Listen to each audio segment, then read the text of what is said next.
Cultural Caja Madrid, en el que estamos. Gracias a todos.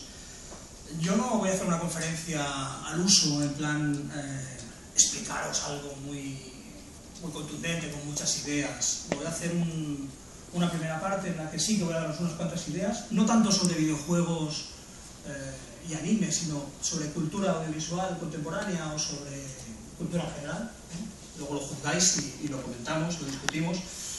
Y luego voy a pasar una serie de imágenes, fragmentos de vídeo, una serie de referencias en las que vamos a poder rastrear precisamente eso, lo que son sinergias, lo que son confluencias, desencuentros y fusiones.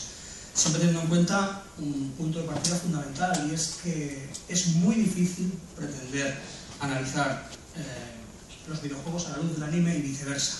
Veremos por qué. Son medios completamente distintos, implican códigos muy distintos que luego iremos viendo. Bueno, uno de los aspectos más interesantes que tiene la exposición que hay instalada en este centro es que vemos fotografías, vemos esquemas, mapas, fondos, vemos diseños conceptuales, vemos en definitiva algo que podría llamarse el código fuente de los creadores, o parte del código fuente de los creadores. Respecto a esta idea de código fuente hay algo muy interesante. Código fuente podría entenderse como eso que tanto nos gusta a los que hablamos de cine, o escribimos sobre cine, o estudiamos el cine, son las referencias, esas referencias cruzadas. Claro, yo vi que esta película tiene esta referencia, esta película se basa en esta otra, es un remake encubierto de tal, mira cuántas citas, eso es una tentación que tenemos todos, que normalmente suele ser bastante estéril, normalmente suele ser una ridiculez, nos quedamos en la pura enumeración de citas, nos regodeamos en el enciclopedismo, pero a veces es realmente útil. Es realmente útil cuando hablamos de código fuente, hablamos de esas corrientes subterráneas de la cultura que emergen de vez en cuando en determinadas películas, en determinados animes, en determinados videojuegos, esas corrientes que me atrevería a llamar eternas, ¿no? de ciertos contenidos culturales que están ahí, como una especie de genética profunda, ¿no? De ADN de la cultura audiovisual. La aproximación de código fuente también me interesa mucho desde el punto de vista del consumo, de la recepción. No tanto qué hacen los creadores con ese código fuente, con esa red de referencias, esa red intertextual, de cruces entre textos que se repiten una y otra vez, sino que me interesa también, como decía, desde el punto de vista del consumo. Cómo el receptor, el consumidor, cuando hablo de consumo, yo uso una aproximación bastante culturalista, no hablo de consumo en términos económicos, sino de apropiación, de consumo en el sentido de consumo cultural.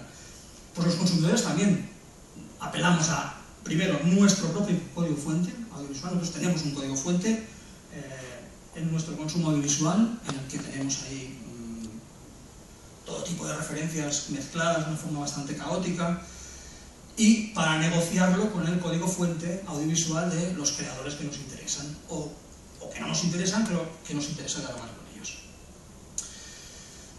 Ese código fuente ha sido tradicionalmente dicho de muchas maneras, ¿no? Voy a poner un poquito teórico. De hecho, soy un poco abstracto, enseguida cambio el rollo, pero voy a poner un poco teórico, porque normalmente la literatura comparada o el estudio de las formas culturales se suele hablar de referencias. Tal es una referencia a tal otra cosa. Este modelo cambió un poco cuando empezó a hablarse de intertextualidad, de transtextualidad. Transtextualidad vendría a ser la unión entre textos, las infinitas posibilidades de conexión entre textos. Por ejemplo, los ideólogos en los años 60, sobre todo 70 y 80, trabajaron mucho el tema de la transtextualidad, en el sentido de analizar de dónde vienen las cosas y qué trabajo hacen los creadores con los materiales que reciclan. La aproximación transtextual es muy interesante, pero ha dado paso últimamente a la idea de transmedialidad o de intermedialidad. La intertextualidad pasa a la intermedialidad y la transtextualidad pasa a la transmedialidad. Transmedia, como muchos sabéis, como todos diríamos, sabéis casi, no es más que la idea de generar experiencias de entretenimiento unificadas a través de varios medios. Cuando digo entretenimiento, no penséis que lo uso como una etiqueta peyorativa, sino todo lo contrario. experiencias de entretenimiento entendidas, en mi caso, yo las entiendo así como experiencias de consumo cultural, experiencias que nos conectan con cosas importantes de la vida y que nos son útiles a nuestra vida cotidiana. Bueno, pues decía eso, que fundamentalmente la idea de transtextualidad, esta idea de decir, vamos a ver cuántas referencias tiene el cine de Tarantino, va a caer en desuso, o por lo menos va a revelarse bastante inútil o bastante inoperante para según qué cosas. Ya lo discutimos luego si queréis, aunque es un tema que se aleja un poco de la idea inicial, pero lo podemos discutir. Pero en cambio sí que vamos a hablar cada vez más de transmedia y de lo que se deriva de transmedia. Por ejemplo, a mí me interesa mucho lo que dice un Peter Dallow, que es un intelectual de los medios, bueno, un profesor de comunicación de la Universidad de Sydney, que habla del New Media Multiverse, es decir, del multiverso de los nuevos medios, ¿no? Cuando dice que ya todo nuestro consumo cultural opera en un plano que ya ni siquiera puede llamarse realidad alternativa, realidad virtual ni nada por el estilo, sino que opera directamente en un multiverso.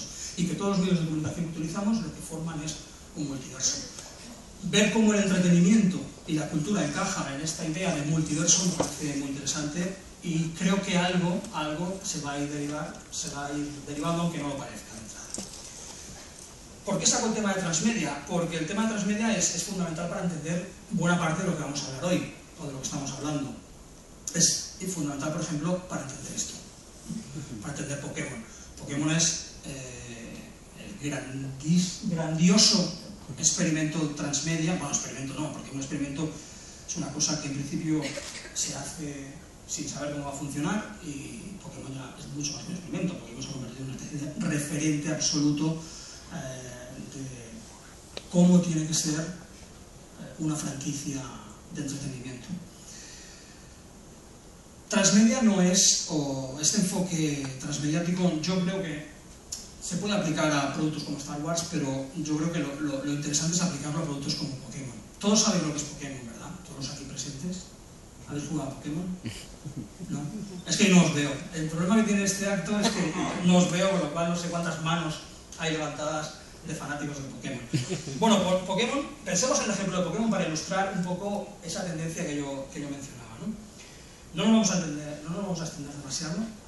Si hay alguien interesado en qué es Pokémon, está Wikipedia para eso, o enormes enciclopedias online. Pokémon podríamos decir que es, evidentemente, un videojuego, nace como un videojuego muy sencillo, en el fondo un videojuego de puzzles y rol, un poquito de rol, ¿no? En el que, como sabéis, los jugadores son entrenadores de Pokémon. Pokémon son una especie de Pocket Monsters, monstruos de bolsillo. Hay muchos Pokémon, pero no solo hay muchos Pokémon, sino que además hay muchas modificaciones de cada Pokémon, hay muchas evoluciones de cada Pokémon, con lo cual al final puede juntarse como más de 150 criaturas que un entrenador Pokémon, que suele tener 7, 8, 10, 12 años, tiene que memorizar y saber cómo se comporta cada una de ellas y tal, ¿no? Bueno, Pokémon, como sabéis, nace en los juegos. Aquí veis algunos juegos a lo largo de la historia, cómo ha ido evolucionando desde, en esta esquina izquierda vemos un Pokémon para la Game Boy, blanco y negro, tal. Luego vemos un Pokémon ya que incluye color. Más adelante vemos un Pokémon ya en consolas de generación más avanzada. Y de los videojuegos ha pasado a las películas. No solo las películas que se han estrenado en cine, evidentemente, y se han distribuido luego en DVD y en Blu-ray y en todo lo que sea necesario, sino también a la serie de televisión, al cartoon de 20 minutos para televisión. Pero no solo eso, sino que hay una línea inmensa de juguetes blandos, juguetes blanditos para niños pequeños, juguetes duros para niños mayores y trading cards, es decir, tarjetas, cromos con los que se juega.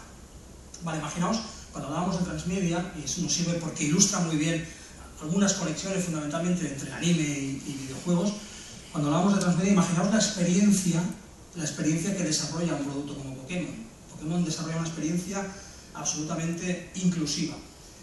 no solo apela a diferentes públicos, es decir, a los niños de 5 años les vendo, luego, ahora vamos a analizarlo en términos de mercado y luego en términos económicos y luego analizaremos otros términos. A niños de 5 años les vendo los juguetes blandos, los peluches de Pikachu. A niños de 7 años les ofrezco los videojuegos más sencillos y la serie de la tele. A los niños un poco mayores les ofrezco el poder jugar con cartas en el patio de la escuela, más los videojuegos. Voy acumulando.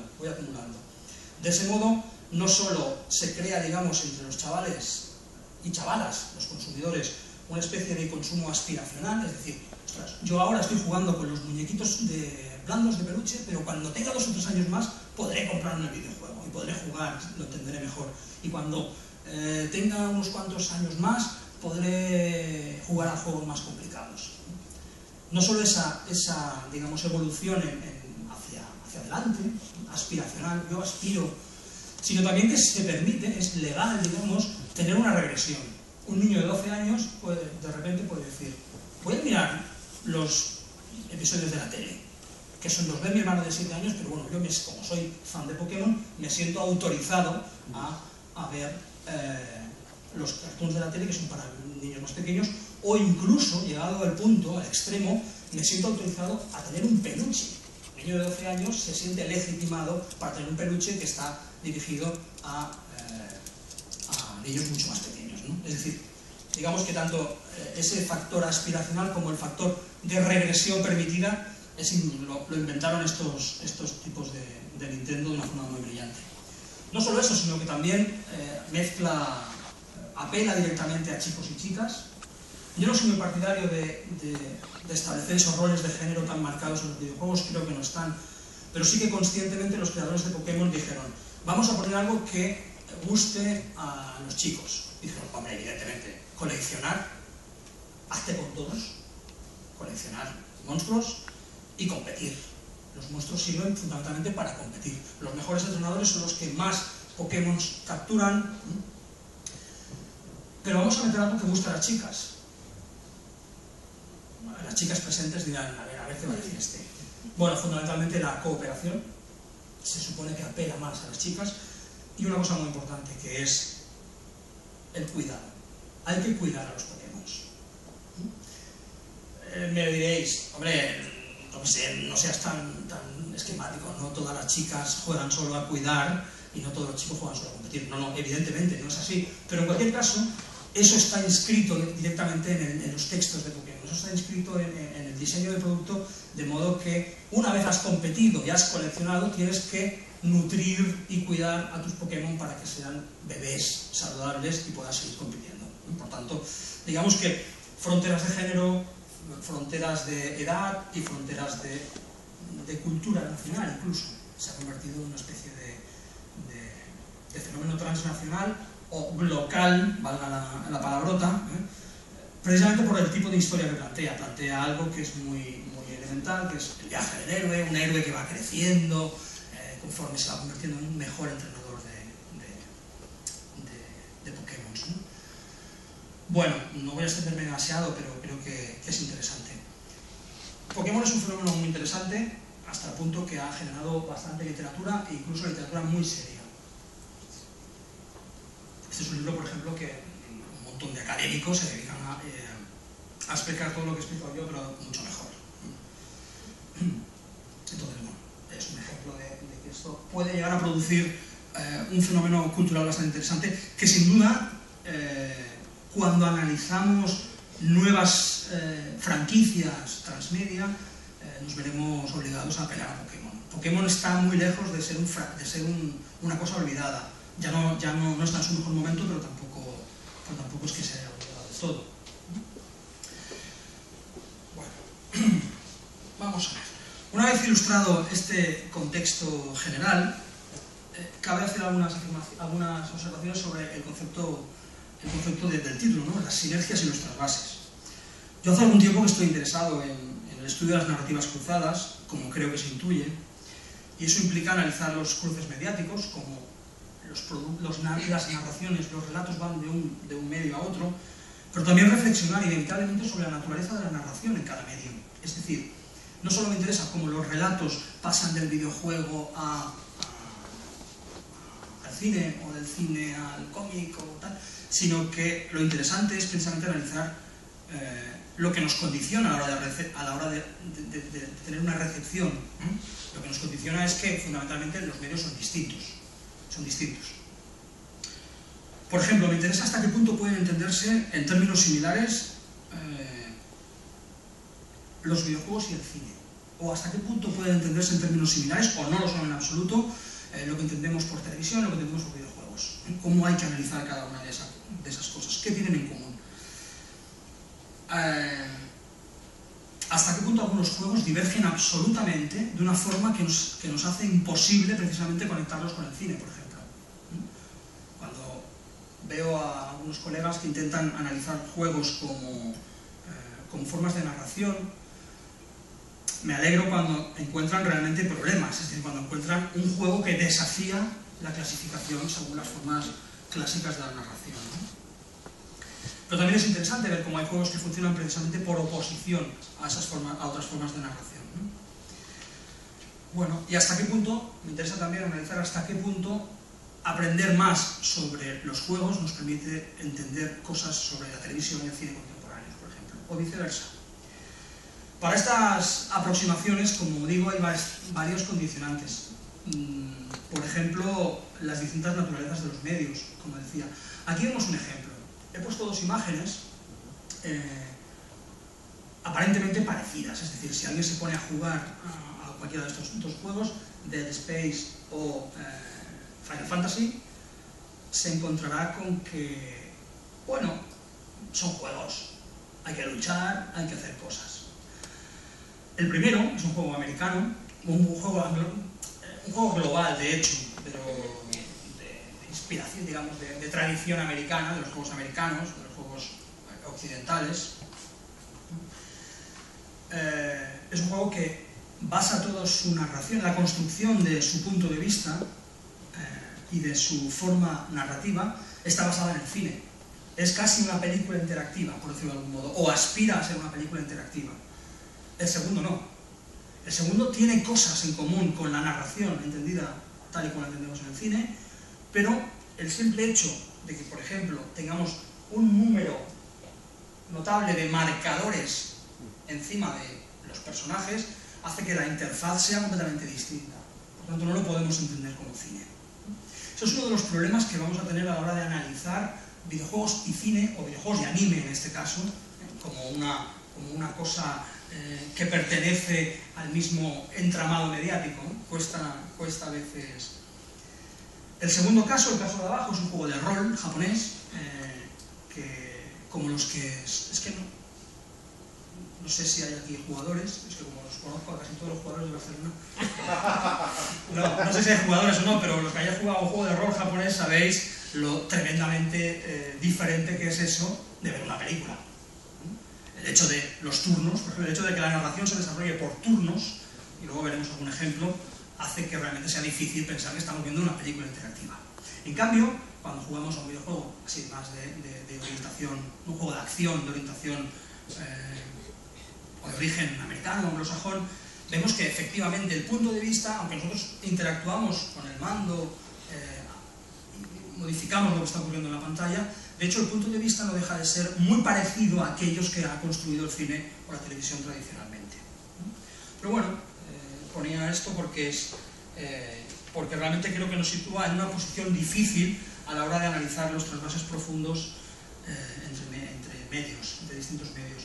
Pero por otro lado nos plantea un tema interesante. Pero entrando ya en materia, en Japón, anime, videojuegos, hay algunas cosas que merece la pena señalar de entrada, y es que el videojuego y el anime han estado siempre relacionados, de una forma o de otra.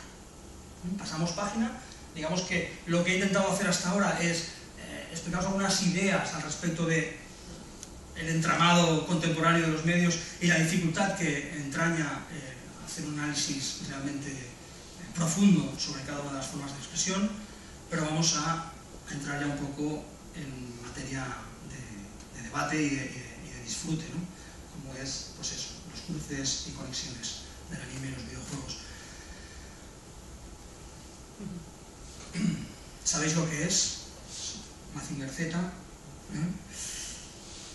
Podemos empezar la historia de los cruces entre cine y videojuegos con adaptaciones clásicas.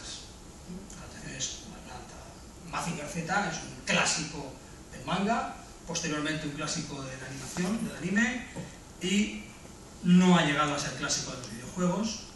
No veremos por qué. Se quedó, digamos, ahí, en el manga anime, ¿no? Uno de los grandes clásicos, como Go Nagai, ya tuvo adaptaciones hoy día.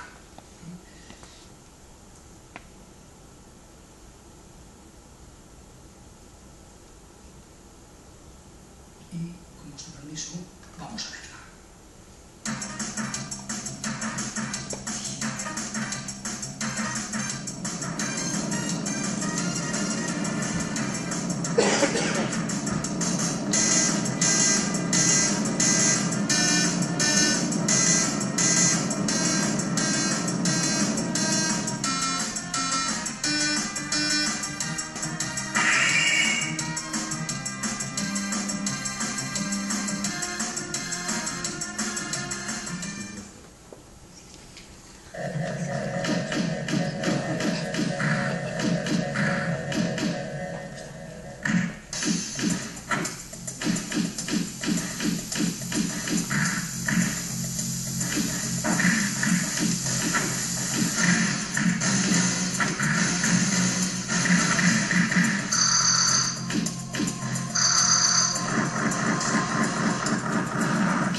Bueno, creo que os hacéis una idea, ¿no?, de la mecánica del juego.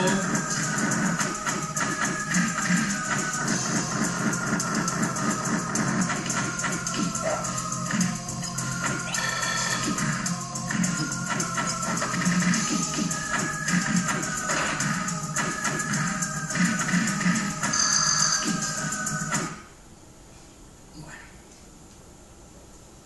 realmente no hace falta enseñar mucho más. El vídeo dura más, dura 3 minutos, pero 3 minutos, con un vídeo ya es suficiente. Vale, esto nos pone un poco o nos puede dar pistas para luego, para la discusión, ¿no? Realmente, ¿en qué se parece esto a jugar a esto, a ver el anime de Mazinger Z? En realmente poco.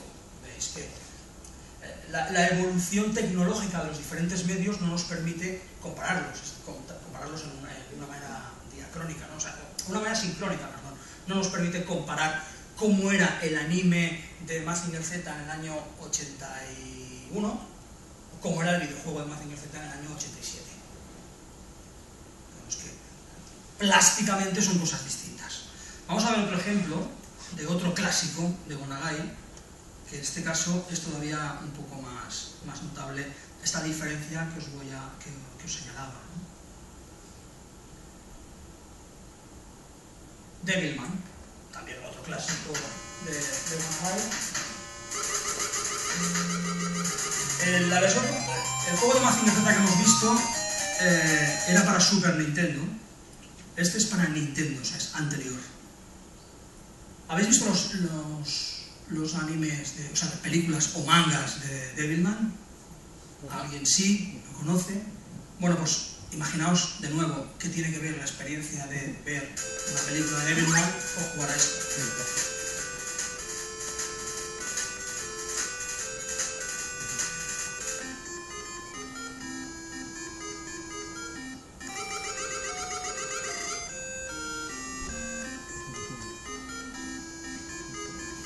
Esto es muy posible que si no jugáis sea imposible entenderlo como discurso audiovisual. Aquí el personaje va recorriendo una ciudad, entra en casas, se escapa aquí de los enemigos, entra en una casa y habla, pero a través de unas cajas de diálogo, claro. Entra a otra habitación,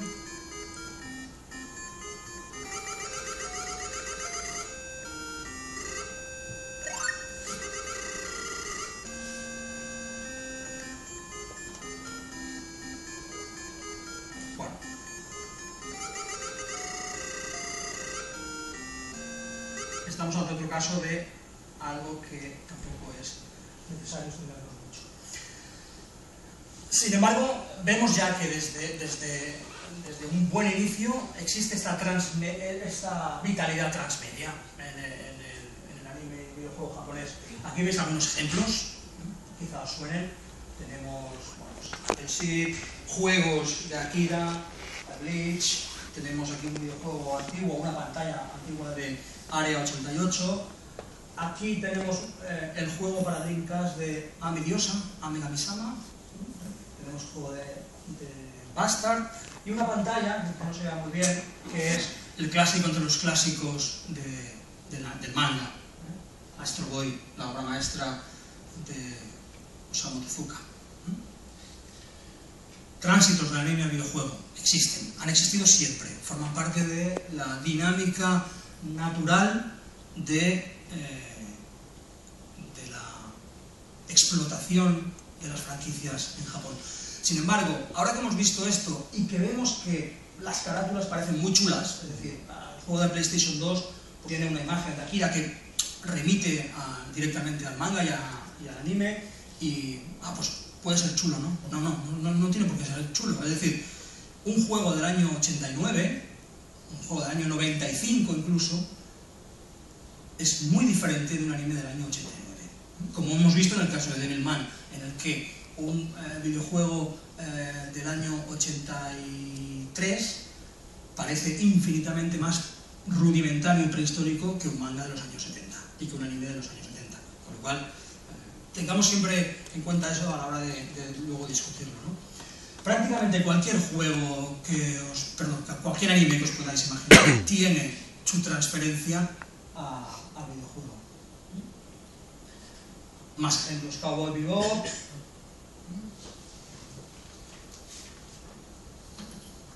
Love Hina, Naruto, Full Metal Alchemist, Death Note,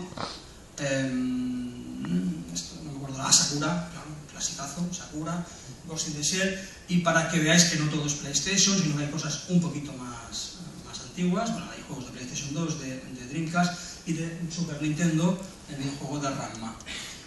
Estos son algunos ejemplos de los millones que hay. Es decir, cuando yo os pongo aquí un juego de Ranma de la Super Nintendo, hay 15 más, para todas las plataformas y en muchas versiones y con muchas mecánicas distintas. Unos son juegos de lucha, otros son juegos más orientados a la aventura. En algunos casos es así, ¿no?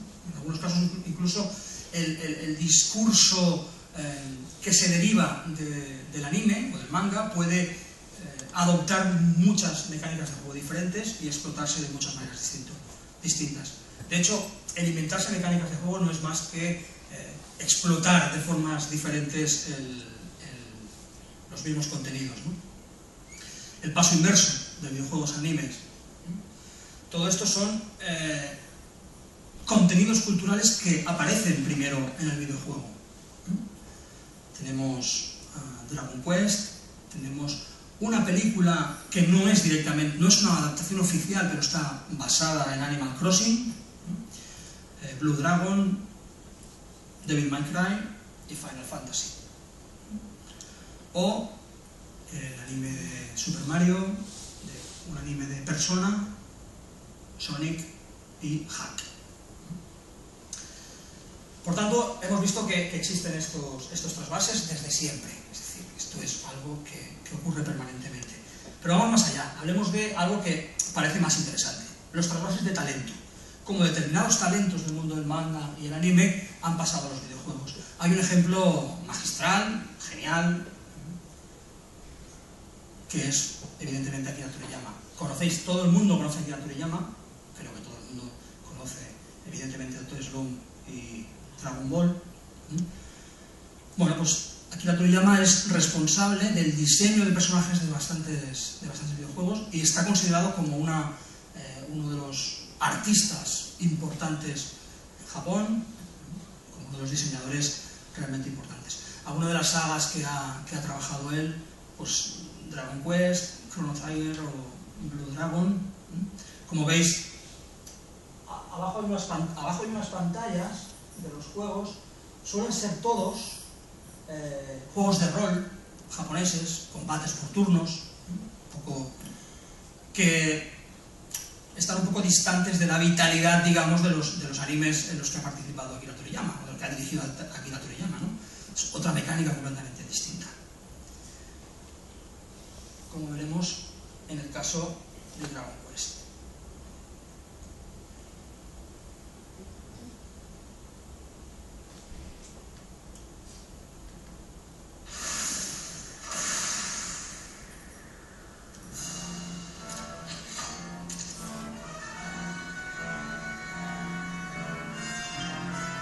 Como veis, todo era un anime de Akira Toriyama hasta que han empezado a aparecer menús y a ser todo caótico. Bueno, caótico no, todo es tremendamente racional, pero ya estás pensando en qué hay que hacer. Ya no puedes disfrutar del arte de Akira Toriyama, ¿no?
Es suficiente.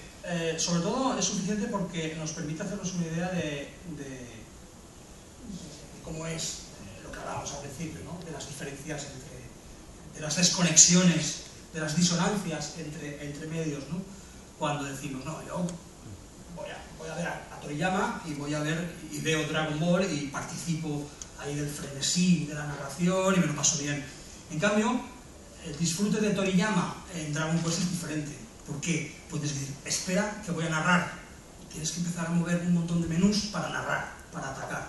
Y de vez en cuando, lo que es peor, te dice que tienes un equipo de 5 personajes, no sé si habéis fijado los subtítulos, bueno, los rótulos, un equipo de 5 personajes atacan y de repente la máquina le dice, but nothing happens. O sea, imagina, algo impensable en un anime, ¿no? De Dragon Ball, pero bueno, es una de las diferencias notables entre dinámicas de juego. Vale. Como veis, Dragon Quest es bastante sofisticado. Lo que hemos visto es un ejemplo del arte de Toriyama en movimiento, pero cuando Toriyama hacía Dr. Slump y Dragon Ball, ya trabajaba en Dragon Quest diseñando personajes y lo que hacía era esto. Como veréis, es un poco diferente. Esto se llama Dragon Warrior porque es la versión americana, pero es Dragon Quest. Hablamos del 86.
Quizá me pongo un poco pesado, pero la idea es esta. La idea que pretendo transmitiros con estas imágenes es que hasta qué punto es la diferencia de evolución de los medios es tan extrema que es imposible, nos explota la cabeza si intentamos trazar paralelismos entre anime y videojuego, ¿no? Porque un videojuego del año 87 es algo que hoy, solo 20 años después, nos parece absolutamente prehistórico, mientras que un anime del año 87 nos parece radicalmente moderno, o sea, radicalmente contemporáneo, ¿no? Es un poco la diferencia entre medios. Más cosas. Juegos que adoptan, en este caso, una plástica, un aire parecido al anime. No son juegos que hayan nacido del anime, pero son juegos que directamente luego pueden derivar o no en anime, pero que ya desde su propia concepción parten de... Bueno, es anime en videojuego, es cine interactivo, en este caso anime interactivo, ¿no? Tenemos un ejemplo clásico, el Ace Attorney, Phoenix Wright, las aventuras de un abogado fiscal, en fin, van variando los personajes dependiendo de la entrega de la saga. Tenemos aquí el profesor Layton en La Vía Misteriosa, también otro estilo, pero son videojuegos hechos desde esta perspectiva del anime. Bueno, dejadme tener aquí. Otra cosa muy interesante es cómo hay... Voy a ir un poco atropellado porque quiero hablaros de muchas cosas ya, y el tiempo es menos del que yo imaginaba, me esperaba, menos del que yo he calculado, ¿no? Otra cosa muy importante que está ocurriendo, o que podemos detectar en el anime contemporáneo, que creo que hasta ahora no se había tratado, es el trasvase del hecho de jugar, ¿eh? Cuando antes hablaba del el New Media Multiverse, ¿no? el multiverso que crean los nuevos medios, se ilustra de manera maravillosa, por ejemplo, en una película, no sé si la habéis visto, se llama Avalon, de Mamoru Oshii. No es anime, pero sí lo es. Es una cosa... No vamos a ponernos imágenes porque nos pasaríamos una hora viéndola, porque es realmente espectacular desde el punto de vista visual. Pero es una película que tematiza absolutamente el hecho de jugar y el universo alternativo que crean los juegos. Os voy a poner, eso sí, de una manera un poco chapucera, un fragmento de Summer Wars.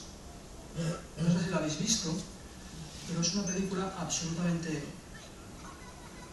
muy brillante.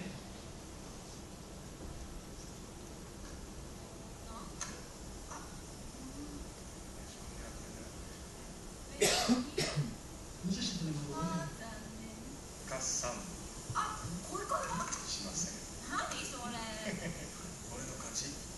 Ahora os digo que va a ser un poco chapucero, pero os paso al...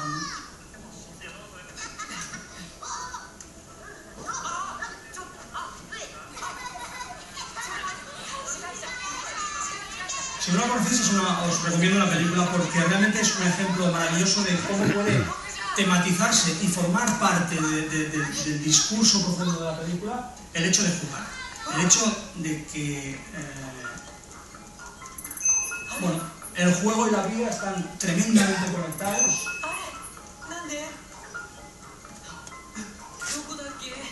Y en este caso a través de un multiverso de nuevos medios de comunicación.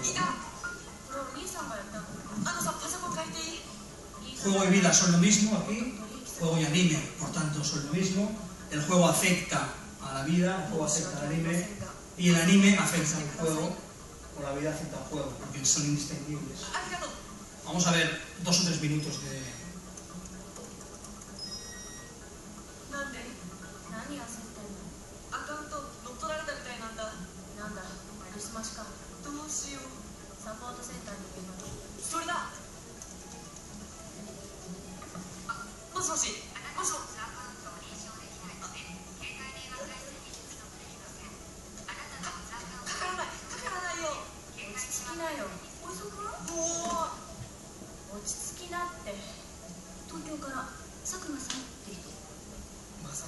の仕業じゃないよな。違うだよな。動機も度胸もないよな。分かってるならなんとかしてよ。まさかだな。動機も度胸もないよな。分かってるならなんとかしてよ。パスワードが書き換えられてて管理棟に入れない。オズは世界一安全じゃなかったの。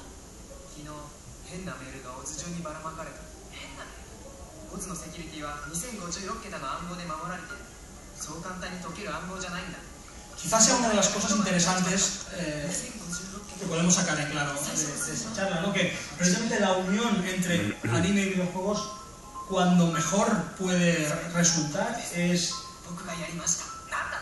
en productos realmente metatextuales, en productos autoconscientes de que entre la vida y el juego no hay diferencias y que por tanto entre el anime y el juego no hay diferencias, ¿no?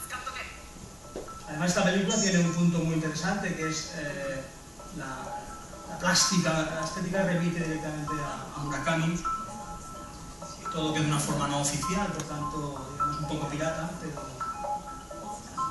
este es el mundo del juego.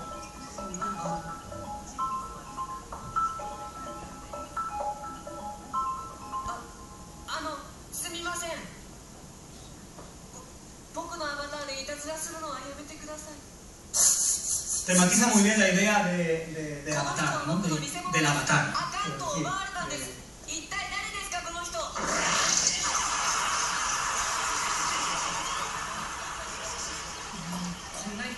Y toda la película es una cosa así como muy costumbrista de un chico que pasa unos días de verano en una casa y se dedica a jugar.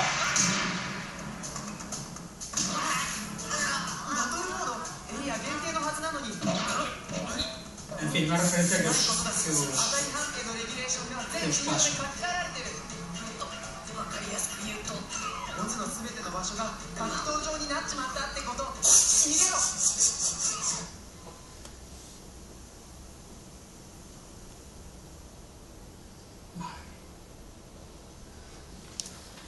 Aquí volviendo un poco al tema del enunciado de la charla, hablamos de velocidad, ¿no? Hablábamos de velocidad y espacio y velocidad. Os había puesto algunos ejemplos de todo ese anime que ha hecho de la velocidad toda una tendencia cultural contemporánea. Hay un montón de animes que hablan de la velocidad. No voy a poner los vídeos porque ya vamos mal de tiempo y quiero abrir un rato la discusión. Y videojuegos, igualmente, que esta imagen es horrorosa, pero si no lo conocéis os puedo poner un poco Wipeout cómo funciona o cómo es, para que veáis precisamente cómo las carreras de motos hacia o películas como series como Freedom, de todo, o la última Red Line, que hacen de la velocidad su máximo atractivo.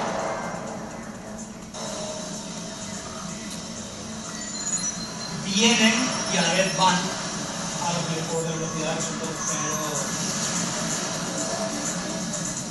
y que en Japón son bastante...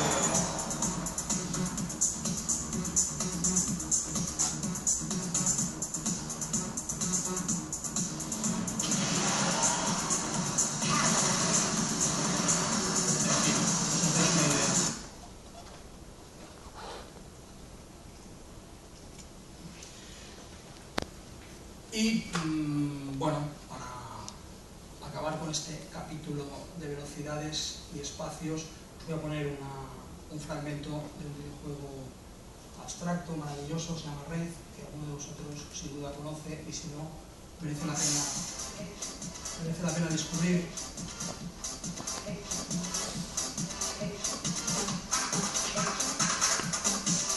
Estamos viendo distintos grados de abstracción, distintos grados de figuración, como la idea de espacio y velocidad son fundamentales.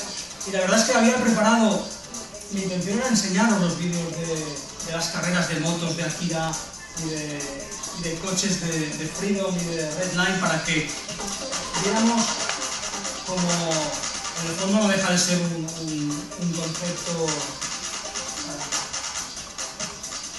cultural, una corriente cultural profunda, ¿no? La idea de velocidad, tanto en el manga como en el anime, ¿no?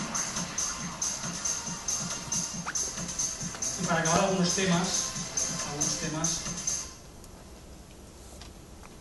que son comunes y que merece la pena destacar.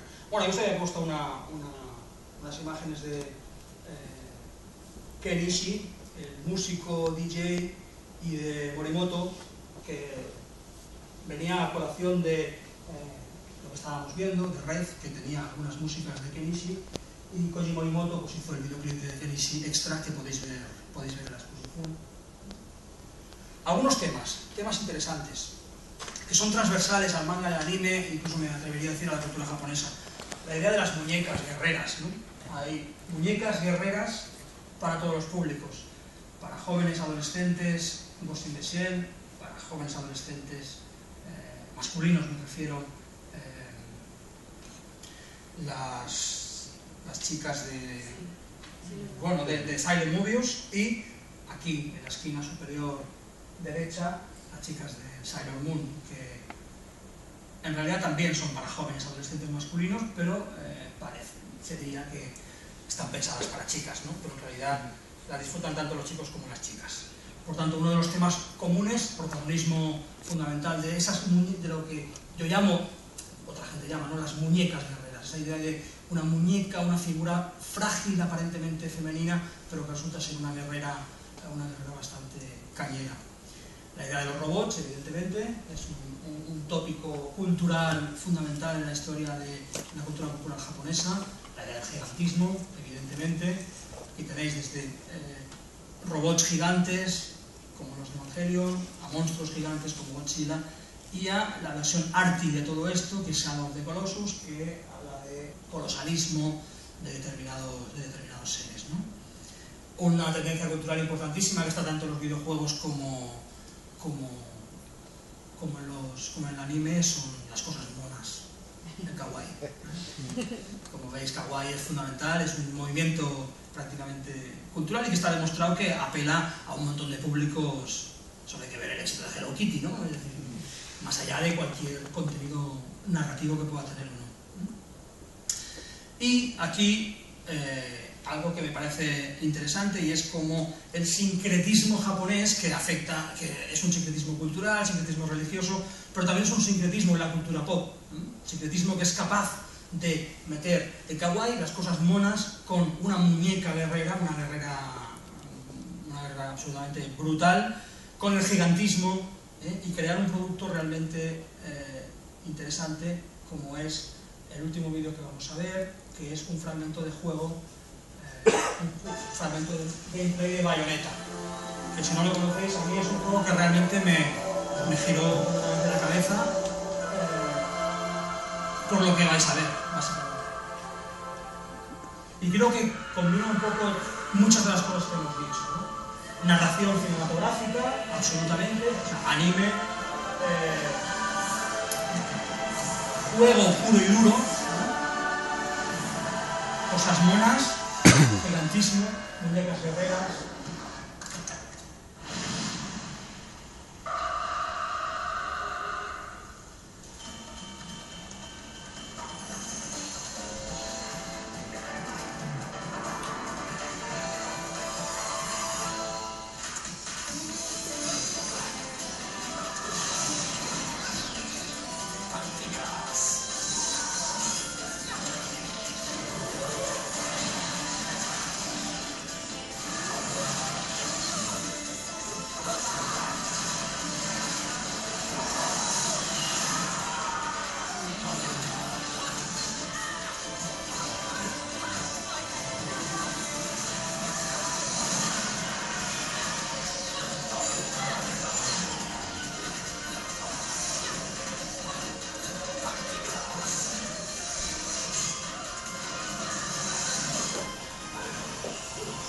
Yo tengo que confesar, me gustaría de hecho que pudiéramos jugar realmente a esto, pero tengo que confesar que a mí esto, cuando lo jugué por primera vez, y de hecho siempre que lo he jugado, me parece que es un paso más allá de cualquier cosa.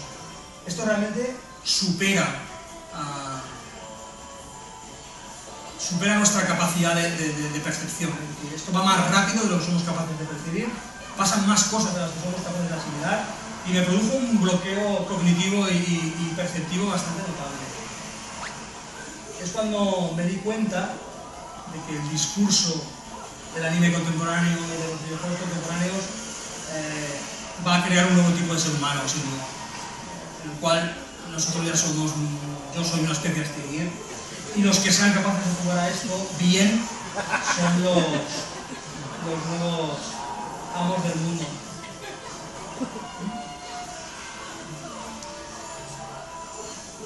Y creo que realmente me he pasado de tiempo,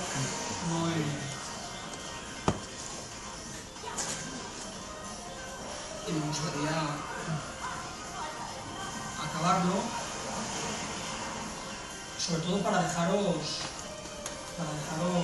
tiempo a que habláramos unos minutos.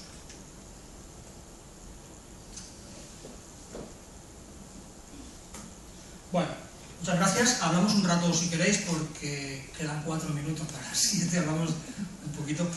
Insisto en que se me han quedado cosas en el tintero, no se trata de excusarse, pero sí de decir que lo que he intentado hacer es un poco una panorámica, empezando con aquello del transmedia, para que viéramos cómo realmente es más fácil entender el anime, el videojuego, como parte de un entramado, de un continuo cultural, de un continuo de la producción cultural y de entretenimiento, que no como empeñarnos en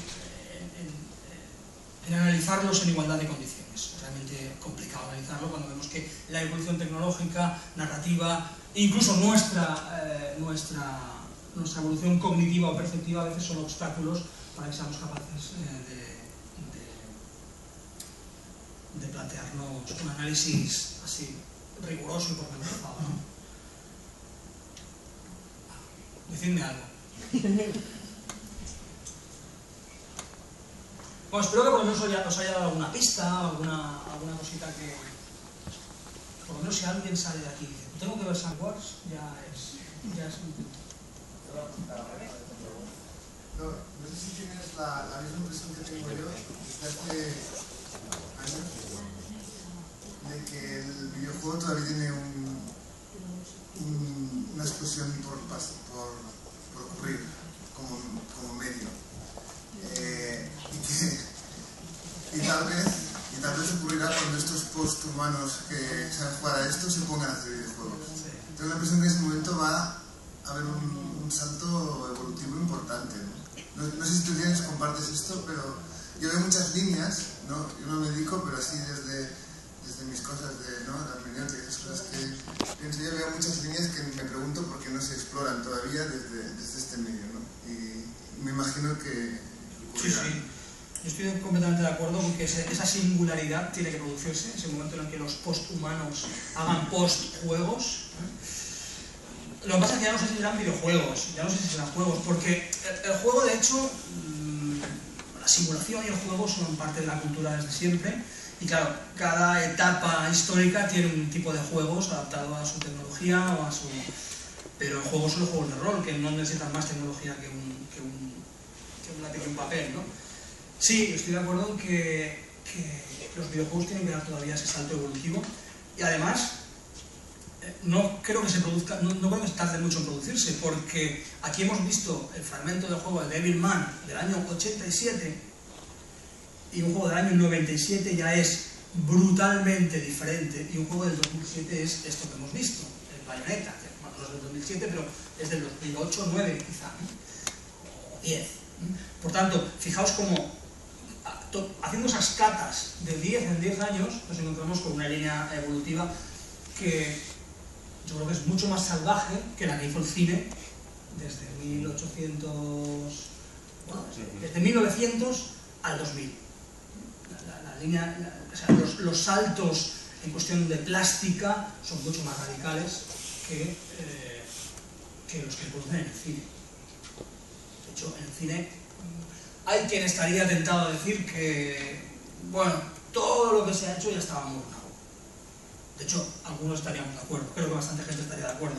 Con lo cual, en cambio no podemos decir que todo lo que se ha hecho en videojuegos estaba ya en el juego de Mazinger Z de la Super Nintendo. Entonces, esas diferencias entre las formas institucionales o formas institucionalizadas de narración, de recepción que han generado cada uno de los medios son muy distintas. Y creo que sí, que la evolución aceleradísima de los videojuegos nos lleva a pensar en qué pueden llegar a convertirse, en que llegar a convertirse en algo muy salvaje.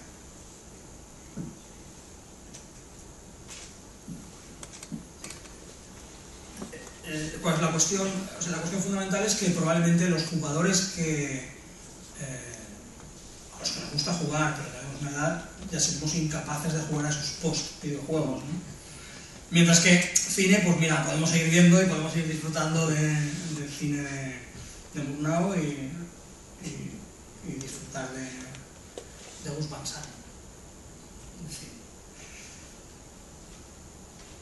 Pero sí que es cierto que uno de los problemas que tiene esta aproximación comparatista del anime y videojuego, por ejemplo, es precisamente lo que comentaba al principio y no me canso de repetir, ¿no? Que es la diferencia entre la genealogía y la evolución de los dos medios.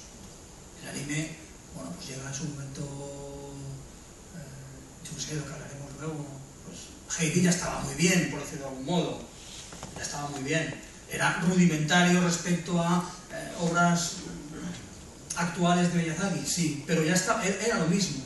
En cambio, realmente es muy difícil pensar que el videojuego de Devilman de la Nintendo y Bayonetta son lo mismo, que parecen de planetas distintos, de civilizaciones distintas.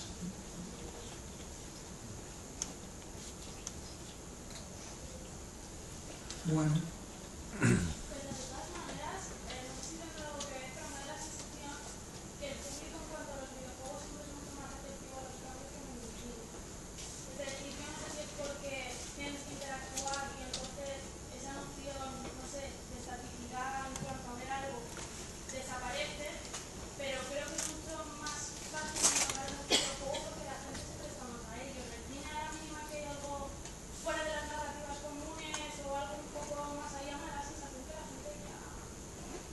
Sí, totalmente de acuerdo. La innovación en el videojuego no solo el público está más cerrado, que sería discutible, porque los videojuegos más vendidos, ¿sabes cuáles son? Tanto aquí como en Japón. El FIFA no sé qué, el FIFA 2012, bueno, Angry Birds, claro, no, evidentemente, o Mi Pequeño Pony, o Imagina ser diseñadora de moda, ¿no? Pero a margen de eso, los grandes hits son el Call of Duty 4, por tanto, el público también quiere ver lo mismo. Pero, aunque quiera ver lo mismo, sí que es mucho más receptivo a los saltos evolutivos. No solo más receptivo, sino que los exige. Y la propia industria, al basarse en máquinas y en prestaciones de máquinas, necesita dar esos saltos. Los juegos tienen que ser cada vez más espectaculares. Eso por un lado, el aspecto visual. El aspecto visual ahora es, digamos que videojuegos con sprites pixelados solo gustan a los nostálgicos del pixel, o sea, esa secta de nostálgicos del pixel. La gente lo que quiere ver son gráficos hiperrealistas, y hay gente a la que le repugnan los gráficos hiperrealistas, pero la mayoría quieren ver gráficos hiperrealistas. Por tanto, piden cada vez más realismo, cada vez más. Pero también las mecánicas de juego. Las mecánicas de juego también permiten ser innovadores. El hecho de que aquí entramos en cuestiones ya no tanto estéticas como incluso de mercado, ¿no? El hecho de que Nintendo a la fuerza tenga que inventar nuevas formas de jugar y de paso arrastra a las demás a innovar, porque Nintendo se inventa el mando de la Wii y a partir de entonces sale Sony con su PlayStation Move y sale Kinect, que evidentemente, sobre todo Kinect, bueno,